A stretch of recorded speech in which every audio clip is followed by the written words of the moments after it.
the I opposite see. direction. So that one spot that it's breaking there, you can find that on many different time frames. You can find it on the weekly, the daily, the Mm, 4 hour, the 1 hour, and it just shows up all the time. This is price breaking the range and trading back in. But when we have that range, we're usually ranging between two POIs, a mm-hmm. supply and a demand. So this is why I mentioned with range trading, if you Yes. have the experience to do so, this is what Asia taught me, that we're going back and forth between two spots. Mm. So those two POIs, the one above and below, I'm either trading back to one or back to the other. It gives me multiple opportunities with the risk just behind the POI in order to take a trade. So there's never a day where I don't see anything at all. See, I used to host people, and if someone said something like this, I'd be like, that doesn't sound real to me, or doesn't sound realistic. But I've come across a lot of traders that are doing something like this. In Yeah. fact, recently we interviewed Fabio Valentini, who's a World Cup champion, Yeah, yeah. and he took 600 trades in a couple of months. And the proof is there. Like, you can micro scalp, and Yeah, these yeah. things is just maybe not commonplace or seems very crazy to some. Yeah. I'm surprised you still got your hair, but Yeah, yeah. there we have it. One thing that the first thing that jumps out to me when you're explaining these range situations is when you have a range. I call them inflection points, and I'll Hmm. elaborate. You have a range, and then price breaks out. Yeah. Someone might see that as a bullish breakout, as you mentioned, and then you're looking for price to come back into the range to buy. It's a Yeah. continuation up to a supply zone. Hmm. But at the same time, you might get a range, and then price breaks out to manipulate Yeah. the liquidity of the range Hmm. to then reverse. Hmm. In both situations, it tapped back into the range. It's just moments later, either went up or down. Yeah. And then you have that.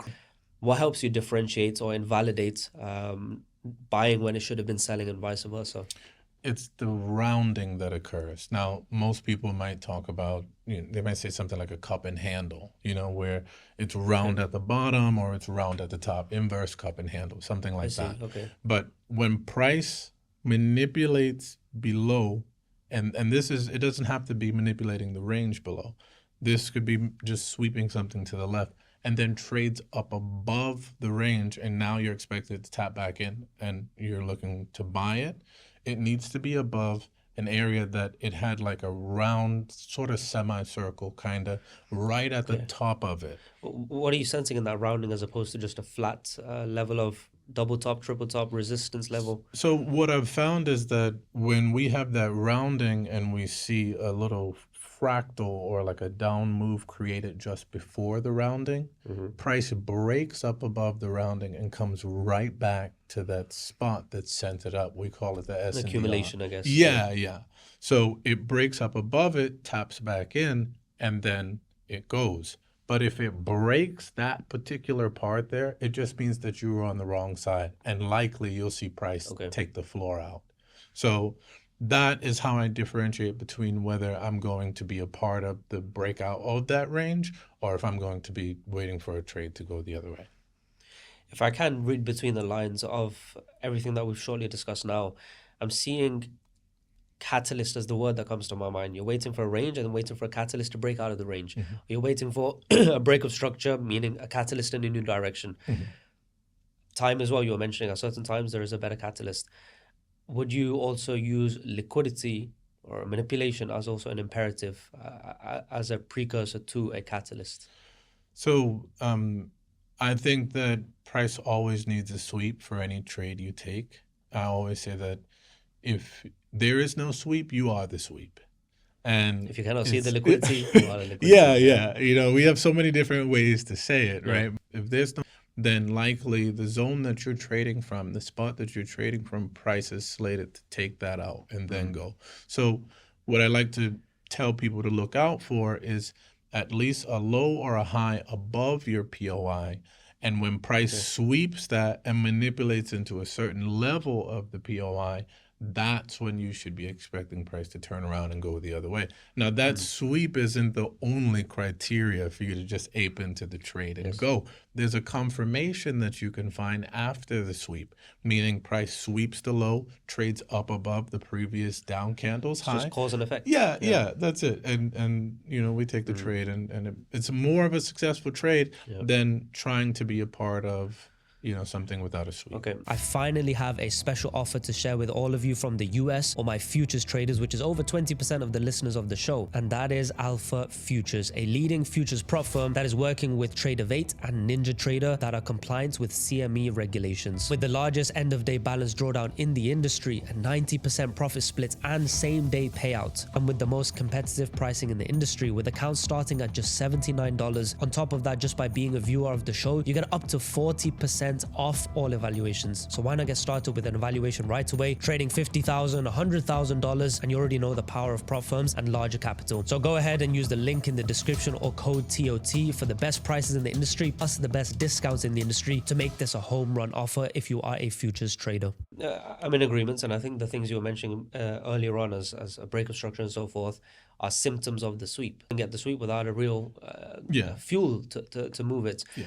How are you defining or viewing liquidity pools in the market? Because there's a long list. It could be just an M1 build-up. It could also be a trend line. It could also be previous day high, previous week high. When we talk about liquidity, you can get a long list. Yeah. And that long list can also mean, well, there's an opportunity on every single one of them. Do you believe every single zone that could be liquidity is worth trading, or do you prioritize a list of a few? So I would say that I trade as a part of both the generation of liquidity and the sweep of liquidity.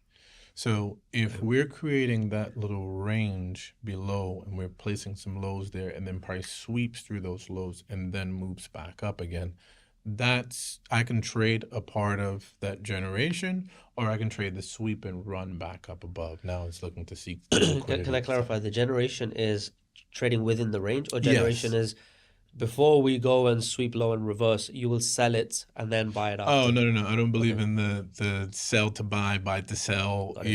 I believe in just looking for the thing that you need to see so you don't confuse yourself. Some people, they short here, long there, short here, long there. I mean, they ping pong. Yeah, they trade like a squirrel, and they end up getting confused. They get lost on a particular side, and now when they go on what they call tilt, now they're trying to just buy as price is going down. They keep buying every low and selling every high as it continues to put in more highs.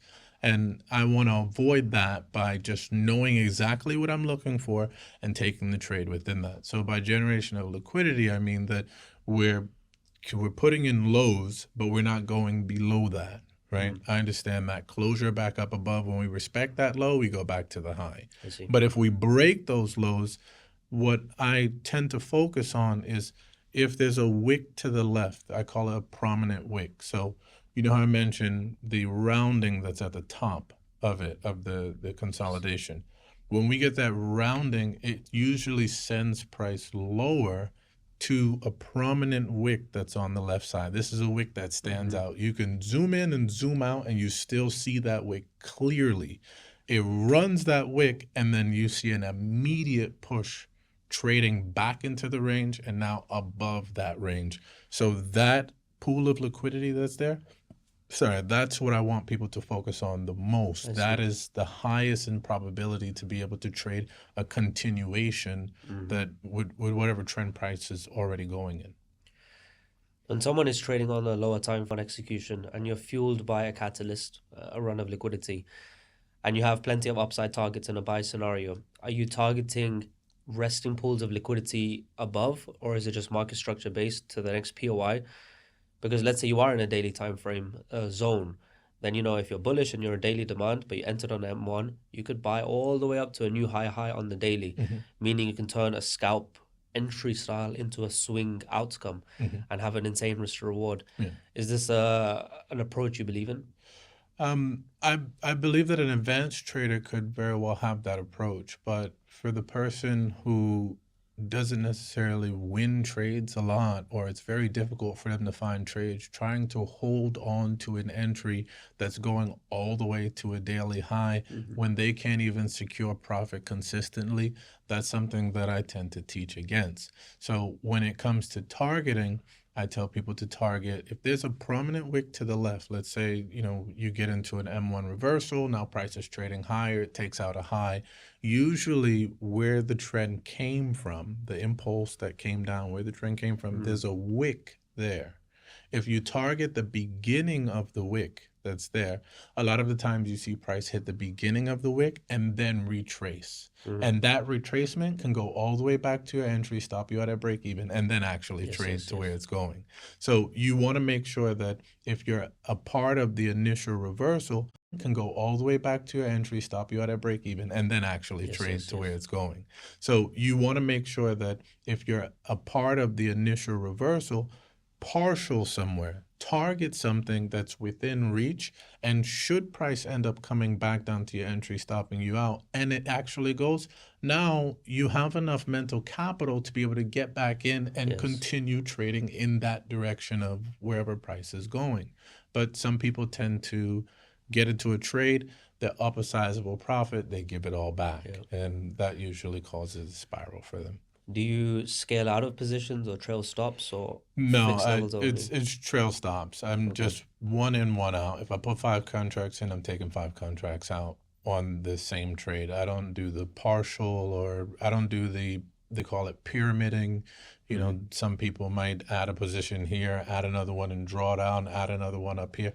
I don't do any of that. I like to take the entry at the exact spot that I'm expecting price to leave, because that allows me to manage the position properly. And if I'm stopped out there, that means that I'm invalidated on the trade idea, rather Mm-hmm. than trying to just scatter a couple trades in and, oh, I might be early here, but I'm going to put a feeler trade in, and then I'm going to put another trade in below here. Yeah. Some people might have the appetite for that. I do not. I need to see my trade get hit, tagged in, and then price begins to leave. I'm not interested in sitting in drawdown or anything. I tend to trade the manipulation. So, Mm-hmm. like you mentioned, with the manipulation, it's catching a falling knife 100%. But that zone, since I know it's high probability, we're manipulating into the zone near the low. It looks like we're getting ready to break out, and then you see price turn the other way. Mm-hmm. That part of it, I've become so consistent in trading that, now that's where I take my entry, and I know price should not come back to take out that manipulation. How do you, when you're doing a trailing stop, how do you accurately do it to not just get clipped out? So there's multiple ways, depending on the position that I'm in. If we have green candles going up, like bullish candles, Mm-hmm. I place my stop below the green candle lows. This is as price is impulsing, right? Oh, and what That's time frame is any time frame. It doesn't matter what okay? time frame it is. Any Ah. time frame as it's impulsing straight up, I'll trail my stop under those green candle lows. And then when you see price tuck back, usually it can tuck back, hit the first imbalance, and then put in a Mm-hmm. new high. And that new high, oftentimes we put in that high and then trade back below that low. Now that's another opportunity Got it. to get into another trade going up, or when you wait for it to put back in that low and now go higher, that's where you take it from break even to put it below the low. So you Mm-hmm. want to trail the swing lows, or you want to trade the bullish candle lows. That's how I generally trade my stop, trail my stops, by that I've taught on my YouTube channel how to trail, and it's with a 21 EMA. If you put a 21 EMA on your Okay. chart, as price is leaving, and you caught the reversal, you got the bottom, now it's going to wherever it's going. When price closes below the EMA and then trades back up above it, you can tuck your stop right below that low, because that Mm-hmm. low tends to be very reliable to hold, where price will stay above the Mm-hmm. EMA, tap back into the same range that's there, and then trade higher. Okay. When it comes back to the EMA again, you see a closure below the EMA, and then it trades higher again. So if you want to trail in more loose way, you could wait for those closures below the 21 EMA, and Mm-hmm. then just place your stop under each closure of the 21 EMA when it takes out the high that brought it to the EMA.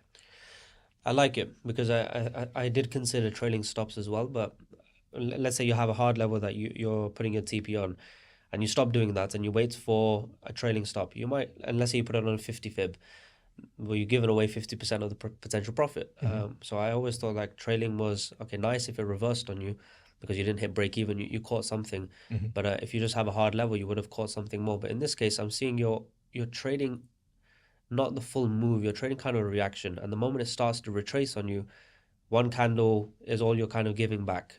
And then after Yeah. that, you can maybe get in again or Yeah. maybe not. But is it correct in saying you're kind of a reaction trader, not the trend trader necessarily? Yes, I'm a reaction Okay. trader. Whatever price gives me, that's what I That take from first it. reaction, whether it goes to 1 to 3 or 1 to 5, Hmm. you hold it full volume and then Yeah. one candle protection. Yes, and Okay. that's given that I understand it's the first move inside of a higher time frame POI. What a lot of people tend to do is they see price tap into, let's say, an hourly POI, a daily POI. They see a V-shaped recovery form, Mm-hmm. and now they believe price is getting ready to run, and they look to chase that breakout. What does price do? Turn right back around, slowly go down, take out that low, and then actually trade out. Mm-hmm. So for me, it depends on if I'm a part of the first traders that are involved and then they get swept, or if I'm a part of the second move. So usually on double bottoms, if price is tapping into one low and then puts in another low, takes that out, and then go, I know that if I'm in the bottom of that trade, now I can just trail a little more, loose Mm-hmm. rather than having to trail strict. So it all depends on where I'm actually at. If I'm trading on M1, you have to remember that we need three or four 15-minute candles and a 4-hour POI for it to actually leave. So that means that you're Mm-hmm. trading in that consolidation for about an hour. So that first trade that you take, your stop or your invalidation of the idea is behind the 4-hour POI. If you Mm-hmm. don't want that large of a stop, then you need to understand that when we first get in there and we begin to react and trade out of there, you need to manage that position appropriately because it's slated to come back, sweep that inducement, as you call it, and then Mm-hmm. trade out. So just understanding that dynamic, it depends on if I'm a part of the aggressive move or the Yes. move after the sweep. It's making a lot of sense to me. When you were doing back in the day a larger risk amount, 5%, let's say, and you are trading reasonably fast risk reward, it might not be high because you cut it the reaction, let's say, Mm-hmm. but you do see 5% turn to 10, turn to 15, turn to 20 in the space of minutes, 5, 10, 20 minutes. Yeah. You got this huge number. What do these large numbers do to your psychology? I don't really pay attention to it. I don't look at the P&L. I trade the move. I trade the system. Whatever it is that price gives me on that, that's what I walk away with. Most times, I don't even know the exact Okay. take profit, like the number value that's on it. I just know that I'm looking to take profit at the beginning of this wick. I'm looking to take profit maybe at this high. I might get stopped out on, Mm-hmm. and whatever it yields me on the other side of it, that's what I got from how I manage that position. Mm-hmm. But I don't really look at the P&L at all. Sometimes I'm in like a flow state where I'm just taking the model, taking the trade, trading in one direction, looking for re-entries, and I'm not really interested in paying attention to how much it gives me until Yeah. the end of the trading day. So the crypto bull market is well upon us, and with opportunities left, right, and center, why not utilize other people's money instead of your hard-earned money? So introducing to you the world's first crypto prop firm, Bitfunded. And they've partnered up with an exchange to bring not only the world's first crypto prop firm, but actually a prop firm that has an exchange-like environment. Imagine as if you're trading on Binance. With all the benefits that prop firms bring, with the leverage you can have, or hundreds of thousands of dollars in buying power, utilizing other people's money, so your total risk is just a couple $100 max, or as cheap as $79. And with the special offer that they have going on right now for you as a Titans of Tomorrow viewer, if you buy 2 prop firm accounts, you'll get a third one for free. So click the link below this video to head over to the Bitfunded website and start to utilize other people's money to benefit from the crypto markets whilst minimizing your downside. I think this one is with experience you can, but easier said than done, because there's a Yeah. lot of pulling voices, Yeah. or just hope. Like, okay, I see I have this M1 entry, but based on M15 it could go here. Based on that liquidity pool, could go there. How do you avoid those thoughts of, let me not put my trading stop, let me give it a bit of breathing room, because it could go for that huge liquidity pool up there. That trend is looking very strong. The reaction is great. All of these thoughts that creep in, discretionary intuition, maybe we can even call it. Do you battle with these voices, or is it just as mechanical as it can be? In the beginning, I did. I was trading for money. I was trading for a need. So you battle with the greed, right? The first part of it is that you understand the technicals. At least that's what I try to teach the traders. You understand the technicals first. You understand why you're getting into the entry, where you're getting into the entry Yes. at. And now that you have the model down and you can see your entry go into profit more than it goes straight to your stop loss, now this is an uphill battle on you're juggling fear and greed. For the entry itself, it's just fear. You're hoping that you don't get Yeah, it's stopped true. out. Now, while you're in position, it's fear and greed battling between what if it comes back and takes me out and now I walk away with nothing? But what if it can go more? And for me, it's really about trading within your experience. Some people don't have the experience to target that, right? For me, if I took that trade within a higher time frame POI, I'm not aggressively trailing or anything like that. It starts as a 1-to-1, and let's say we get into an hourly zone, right? The entry starts at the 50% of the zone. The invalidation is below the zone. Are we So talking about the zone of, let's say, you're in a daily zone, you've seen a bearish break of structure. Is your stop at what caused the break of structure or the whole POI? the whole POI. Ah, okay. Because So you do have a fairly large stop. that's my invalidation though. That's not the stop. So what happens is you put in the low, you put in the high, you break it. There's the break of structure, right? That high that was put in went into a higher time frame POI. That was a manipulation in there, or maybe it took out a wick to the left and then traded down and broke the low. So now that it's broken the low, I'm looking for it to retrace